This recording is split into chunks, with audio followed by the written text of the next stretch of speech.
Welcome back to the Koinonia podcast. I'm here with Joyce Sampson. Hello.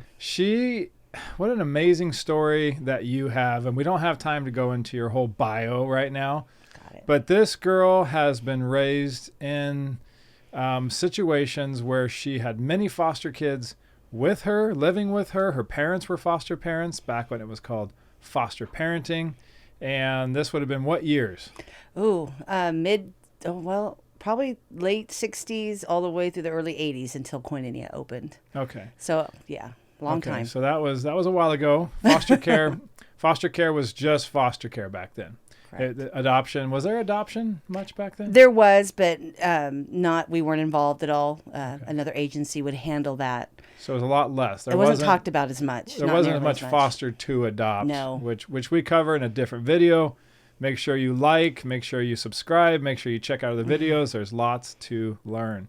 And so when you were growing up in foster care, how old were you when they started? I was probably 1 or 2. Oh, you were little. I was little. Yes, I was little. Wow, I didn't even know that. Yeah. And so how long did they do that for, foster care? Ever since my Miriam, our founder, opened up Koinonia in 82, my father were taking kids all the way up until even after Koinonia started. Mm-hmm. So I was 15, 16, 17 by the time. So for a good 16 years, you're pretty much your whole childhood. Correct. You had foster kids with you. Yes. So how messed up are you? Oh, well, that's a whole nother show. Because that's the fear, right? So if you're watching this, you're probably considering foster care. You're thinking, oh gosh, should I do foster care?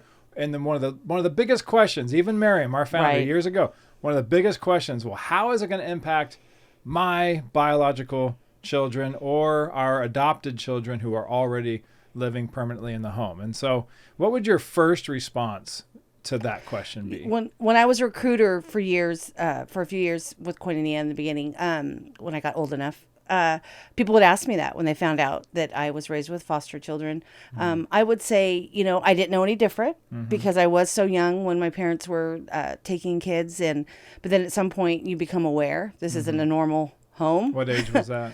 Probably grade school, Okay. You start getting grade school and you realize. And all the kids were older, right? Yes. Never really younger than you. No. Okay. The kids Was that a house rule or was that just something that happened? My parents were really good working with older teens. Okay. That was just a gifting they had in the county. They were successful. There was good results. So the county kept referring that age group. And at one point, they kind of ran a group home out of our home. So this is totally different. Like in late 70s, mid 70s, things were ran different back then. So we had probably about 6 kids at a time. They were older. Now you had multiple siblings. Yes. Biological siblings. Yes. So you would have 6 foster kids. And you had 3 siblings. Correct. Older siblings as well. And 2 parents. Yes. And a 3-bedroom. Yes. No, yes. 3 or 4 bedroom. Yes. 4 yes. bedroom. I think my the rules were different back then. Yes. I think as a toddler, my toddler bed was in the walk-in closet. Again, you can't do that now. This is in the 70s. That's not okay. Well, RFA standards are a little more casual, but not that casual. Right.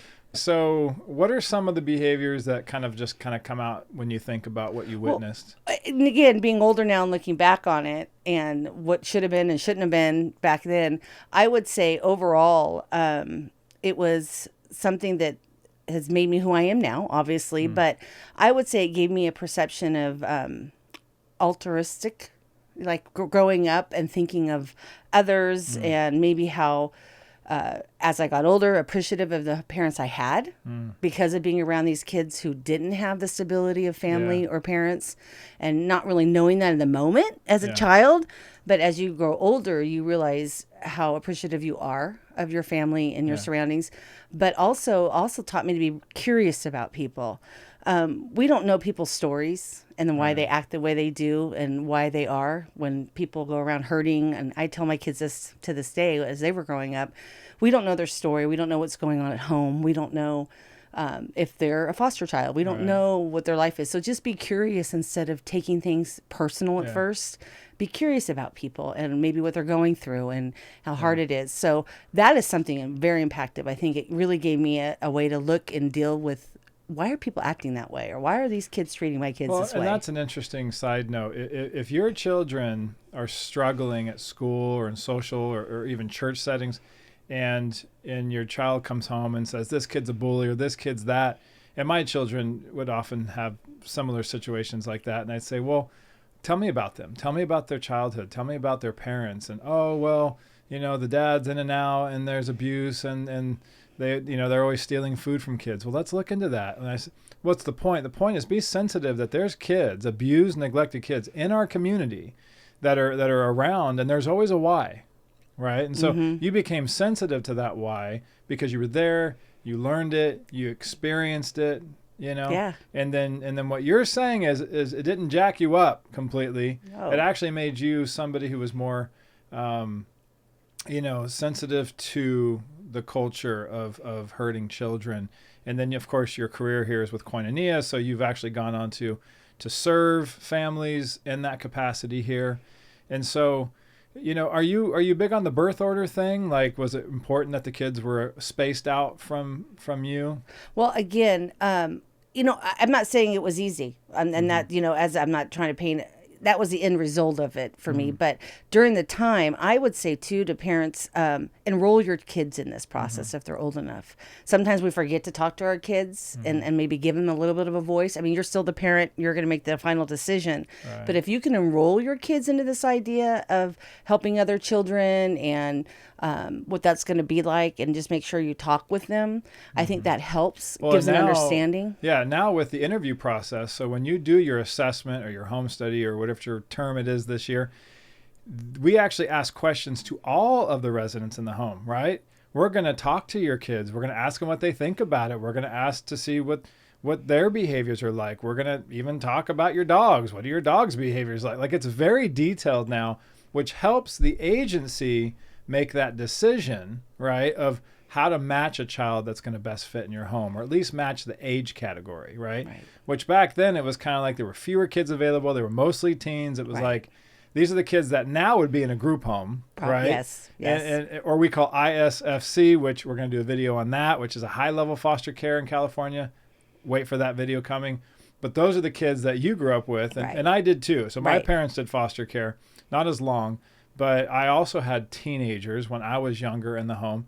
And I don't remember much of I remember a few episodes but they were always so good to me. Right. That was my experience. Like, those teenagers, they might have been beating up people at school, but they protected the littles. Yes. And most foster kids, almost all the foster kids I know, there's a few that are really traumatized, but most foster kids are actually very, very much territorial around the younger kids that live in the home, biological, adopted, or just younger. And I actually kind of felt like I had a team everywhere I went. Like, I never worried. I had big brothers, big foster sisters, and I was the youngest at the time. And so it was great. I'm like, I just felt like I had a team, like a gang around me at all times. It was actually kind of cool. I had a lot of confidence in that. So my experience was actually quite positive. I hope my parents are watching this. You didn't screw me up doing foster care. Right. And so is there anything else that you'd like people to know? You touched on a good subject of, like I said, being a recruiter for years, we get a lot of calls. People want to work with little kids, which is, there's a need. And yes, we want you to, but my heart's always been with the teens because part of it probably because I was raised with them. Yeah. And I think there is a sense of, they're not as scary as what you think. And that's what I would say, even though, yes, things can be happen, and that's in any case, and with your neighbor, with teachers, coaches, and I think that we do a much better job of investigating, and our social workers assessing to make sure the right kids are going into the home. But I just want to say, don't be scared of teenagers. They are wonderful. They need you. I think a lot of ways are easier. I have a 19 and 23-year-old and a brand new grandchild. So have raising kids. I really appreciate the teen years. Yeah. And so I know you hear things out there about, the foster care system and the older ones and what's going on out there. But I think in a lot of ways, working with teens is easier than working with the smaller children because they can articulate. Yeah. They can tell you maybe what's going on. They can they're identify. Leaving sooner too. So if you're interested in taking teens, they're going to leave soon, right? Yes. They're not necessarily going to be there for years and years and years, where you could take a younger child that'll be there a very long time, could even adopt that child. It's a much bigger commitment. Right. But you can help a lot of kids in foster care if you do emergency foster care, Right. teen foster care. And I think the moral of the story today is the impact on your children. Don't be afraid to do foster care Right. because you have other children in the home or Right. other pets. If you're with Koinonia, we're going to be careful how we match to you. Right. And that's a big difference to Koinonia. We could be a much bigger agency if we approved any family Right. and shoved kids in homes, but we don't do that. We're not perfect, but we try to be very careful on who we put in your home based on who lives in your home and what you guys are capable of. And so we'll see you next time. Thank you for joining us. Thank you. Thank you, All Joy. right. Thank you. All right. Take All care. right. Bye.